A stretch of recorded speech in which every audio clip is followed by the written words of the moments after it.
Hello class 4। Hello my dear student. बच्चों आप लोग अपना अपना बुक निकालो, हिंदी सुरभि फॉर क्लास 4 और पेज नंबर निकालो 51। Page number 51 chapter 8। ठीक है, क्या नाम है? नहले पर दहला। ये एक प्रस्तुत एक कथा है, एक कहानी है, एक हास्य कथा, एक कहानी है जो मैं आज इसको पढ़ाऊंगी। तो बच्चों आप लोग अपना अपना बुक निकालो, चैप्टर 8 और page number 51। Okay, now let's start. तो पहले इस कहानी को पढ़ने के पहले इस पाठ के बारे में जाने, इसमें क्या बोला गया है। चलो पढ़ते हैं। प्रस्तुत हास्य कथा एक कंजूस सेठ और चतुर ठग की कहानी है। कंजूस सेठ को चकमा देकर चतुर ठग कैसे उससे रुपए वसूलता है, कहानी पढ़कर जानिए। एक सेठ बहुत कंजूस था। वो किसी को एक पैसा तक दान में नहीं देता था। घर के लोगों को भी सुख से खाने पहनने को नहीं देता था। उसके बराबर सूदखोर भी कोई दूसरा नहीं था। उसकी कंजूसी से परिवार वाले भी परेशान थे। लाखों की संपत्ति पर खर्च का नाम सुनकर उसे बुखार आ जाता था। क्या हुआ? प्रस्तुत कथा जो है, कहानी जो है, एक सेठ और कंजूस, एक सेठ जो बहुत कंजूस था और एक चतुर ठग की कहानी है। तो एक सेठ था, वो बहुत कंजूस था। हाँ, वो किसी को एक पैसा भी दान में नहीं देता था और घर के लोगों को भी सुख से खाने पहनने को भी वो नहीं देता था। वो बहुत कंजूस था। उसके पास पैसा बहुत सारा था पर वो कंजूस बहुत था। उसके बराबर सूदखोर भी उसका दूसरा नहीं था। उसकी कंजूसी से परिवार के सारे लोग जो थे बहुत परेशान थे और लाखों की संपत्ति पर खर्च का नाम सुनकर उसे बुखार आ जाया करता था। एक ठग ने सोचा कि किसी तरह इस सुम से कुछ ठगना चाहिए। इसके पास लाखों रुपए हैं पर यह किसी को एक पैसा भी नहीं देता। दान पुण्य के नाम पर तो शून्य है ही और अपने नौकर को भी पूरा मेहनताना नहीं देती। इससे किसी उपाय से रुपए ऐंठने ही चाहिए। क्या हुआ? एक बार एक ठग ने सोचा। ठग कौन? मतलब चतुर ठग ने। हाँ, चतुर ठग ने एक बार चतुर ठग ने सोचा कि किस तरह इस कंजूस सेठ से कुछ ठगना चाहिए। सुम का मतलब होता है ठग। ये कंजूस सेठ, ठीक है, इसके पास तो लाखों रुपए हैं। किसी भी तरह से इसके पॉकेट से एक पैसा भी नहीं निकलता और ये दान पुण्य भी बिल्कुल नहीं करता और नौकरों से बहुत मजदूरी कराता है, बहुत मेहनत कराता है पर पैसा बहुत कम देता है। चलो इसको आज ठगते हैं। उसके बाद क्या हुआ? ठग भैंस बदलकर सेठ के पास गया और कहने लगा, सेठ जी, हमारे घर पर मेहमान आए हैं, बर्तनों की ज़रूरत है, कृपया 8-10 बड़े बड़े बर्तन देने का कष्ट करें, मैं कल आपके बर्तन वापस कर दूंगा। सेठ ने बहुत नानुकर करने के बाद उसे 8-10 बर्तन दे दिए। अगले दिन वह ठग उन बर्तनों को 5-6 अन्य छोटे बर्तनों के साथ लौटाने आया। सेठ ने बर्तन संभालने के बाद पूछा कि ये छोटे बर्तन कहाँ से आए? ठग बोला, सरकार, आपके बर्तनों ने बच्चे दिए हैं, अतः मैं बच्चों सहित आपके बर्तन वापस लाया हूँ। सेठ ने लोभवश कुछ नहीं कहा और उन सभी बर्तनों को घर में रख लिया। क्या हुआ बच्चों? एक चतुर ठग वो वेश बदल कर इस सेठ के पास गया, इस कंजूस सेठ के पास गया और उसको कहा कि सेठ जी, हमारे घर कुछ मेहमान आए हैं तो मुझे आपसे 8-10 बर्तन चाहिए। सेठ बहुत मना करता है। उसके बावजूद ये सेठ जो है उसे 8-10 बर्तन दे देते हैं। कुछ दिनों बाद चतुर ठग जो है वो क्या करता है? सेठ को बर्तन देने आता है और 5-6 अन्य छोटे बर्तनों के साथ देने आता है, ठीक है। और ये सेठ जो है इस ठग से पूछता है ये छोटे बर्तन कहाँ से आए। तो ठग कहता है कि बड़े बर्तन ने बच्चे दिए हैं, तो मैं बच्चे सहित आपको ये बर्तन आपको वापस करता हूँ। तब ये सेठ ने क्या सोचा कि लोभ बस में उसको बहुत लोभ आया कि और बर्तन मुझे मिल रहे हैं, तो ये ले लिया। देखो कितना बुद्धू है कि बर्तन कभी बच्चे देते हैं।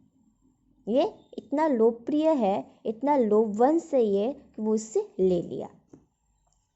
उसके बाद क्या हुआ, कुछ दिनों के बाद वह ठग फिर आया और बोला, सेठ जी परसों लड़की का विवाह है, इसलिए अब की बार आप मुझे सोने चांदी के बर्तन कुछ दिनों के लिए दे दीजिए।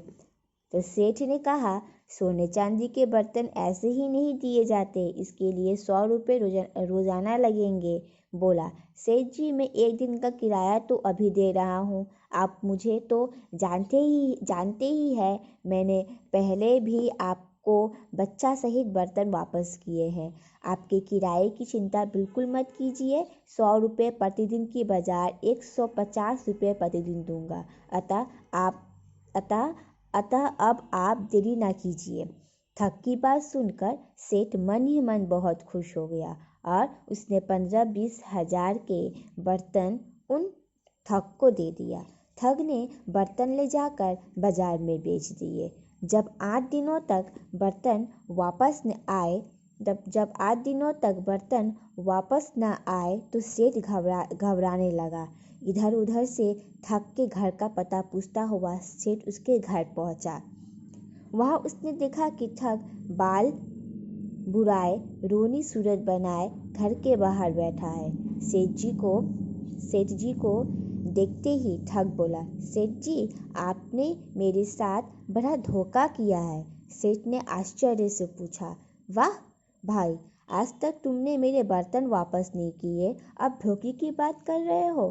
ठग बोला, सेठ जी आपने मुझे मरणासन बर्तन दिए थे, घर आते ही सभी बर्तन मर गए, मुझे उनका दाह संस्कार करना पड़ा और 13वीं में 800 रुपये भी खर्च करने पड़े हैं। 800 रुपये अभी निकालिए। यह कर वो छाती पीट कर चिल्लाने लगा, हाय राम, इस सेठ ने मुझे जानबूझकर मरणासन बर्तन दिए, मेरी नाक कट गई।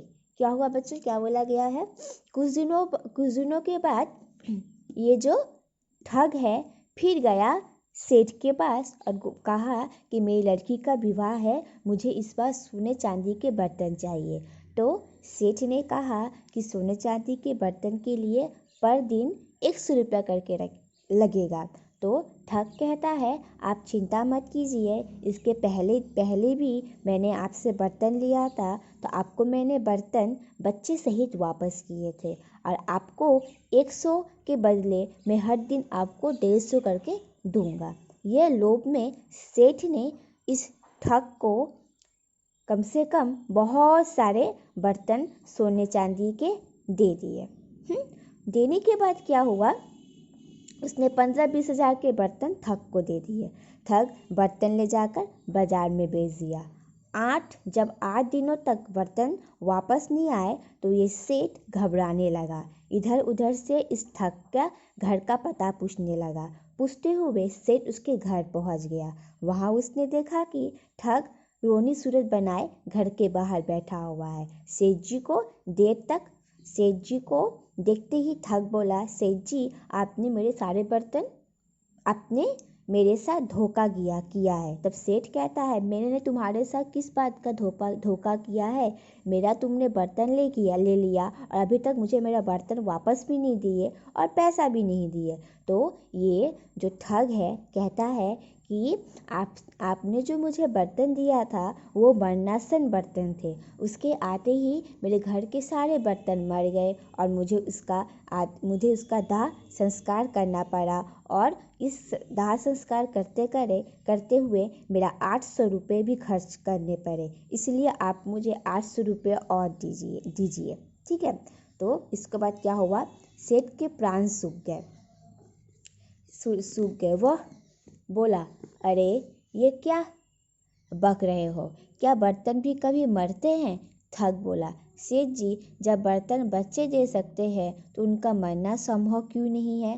पहली बार आपने बर्तनों के बच्चे चुपचाप ले लिए थे, अब इस बार बर्तनों की 13वीं के रुपए दीजिए। इतना कर कर वो सेठ से झगड़ने लगा। उनका झगड़ा सुनकर आसपास के लोग इकट्ठे हो गए। सेठ ने अपनी बदनामी के डर से उस ठग को चुपचाप 800 रुपये दिए और मुंह लटकाकर वापस आ गए। लोगों को जब सारी बात मालूम हुई तो हंसते हुए कहने लगे, इसी को कहते हैं नहले पर दहला। क्या बोला है? ये जो सेठ जो है वो ठग को कहता है कि सेठ की बर्तन कभी कभी मरते हैं क्या? तो वो ठग जो है सेठ को कहता है, ये क्या कह रहे हो, जब बर्तन कभी मरते नहीं हैं? तो ठग कहता है, सेठ जी, जब बर्तन बच्चे दे सकते हैं तो मरना भी संभव क्यों नहीं है? पहली बार जब मैं बर्तनों के बच्चे चुपचाप आपने ले लिया था, तो अब इस बार बर्तनों के जो पैसा 13वीं में जो पैसा खर्च हुए हैं उसे भी दीजिए। इतना कहकर इस सेठ और ठग के बीच क्या होने लगा? झगड़ा होने लगा। ये सुनकर आसपास के लोग भी इकट्ठे हो गए और सेठ को ऐसा लगा झगड़ा से उनका बहुत बदनामी होगा। उसने चुपचाप 800 रुपये इस ठग को दे दिए और मुंह लटकाते हुए वापस घर चले गए। जब तब बाद में ठग ने ये पूरी कहानी आसपास के लोगों को बताई तो लोग भी हंसने लगे और कहने लगे कि इसी को कहते हैं नहले पर दहला। अच्छा, नहले पर दहला, नहले पर दहले का मतलब होता है जैसी करनी वैसी भरनी। ओके बच्चों, तो ये यहाँ तक ये कहानी मेरा ख़त्म हुआ। आप लोगों का होमवर्क है, ये वर्ड मीनिंग को पढ़ोगे और याद करोगे। ओके बच्चों, लर्न। नेक्स्ट वीडियो में मैं आप लोगों को ये क्वेश्चन आंसर कराऊंगी। अभी के लिए बच्चों